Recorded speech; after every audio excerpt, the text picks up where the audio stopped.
এভাবে কুমড়ো বড়ি দিয়ে আলু দিয়ে ভাত মাখায় খেতে কিন্তু সেই স্বাদ। যাদের বাসায় কুমড়ো বড়ি আছে, শিং মাছ, বাইন মাছ, রুই মাছ, শোল মাছ, এগুলো কিন্তু শিঙ্গি মাছের তরকারি। এ দেখেন, আসলে আমরা বাঙালিরা কিন্তু ভাত মাছ ছাড়া আর কিছুই খাওয়া হয় না। তা যদি একটু সুন্দর মতো না হয়, তা যদি একটু রুচিসম্মত না হয়, তাহলে কিভাবে হয় বলেন?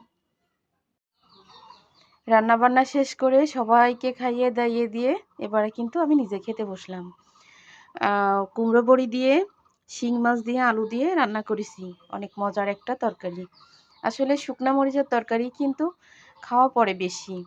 সবাই বোনরা বকাঝকা দেয় যে এত শুকনা মরিচ কেন খাই। আমার নিজেরই অভ্যাস হয়ে গেছে। আর সবথেকে বড় কথা হচ্ছে ছেলেরা কাঁচামরিচের তরকারি খেতে চায় না। সবসময়ই হচ্ছে মশলা বাটা। কুমড়ো বড়ি দেখেন একদম পুরো রস ভরা এই যে ভিতরে একদম। দেখেন চাপলেই কিন্তু রস। এই যে আমাদের অভ্যাস হয়ে গেছে, আমাদের প্রতি বছরে 4 থেকে 5 কেজি শুধু কুমড়ো বড়ি বানাতে হয়। এতটাই অভ্যাস খারাপ হয়ে গেছে।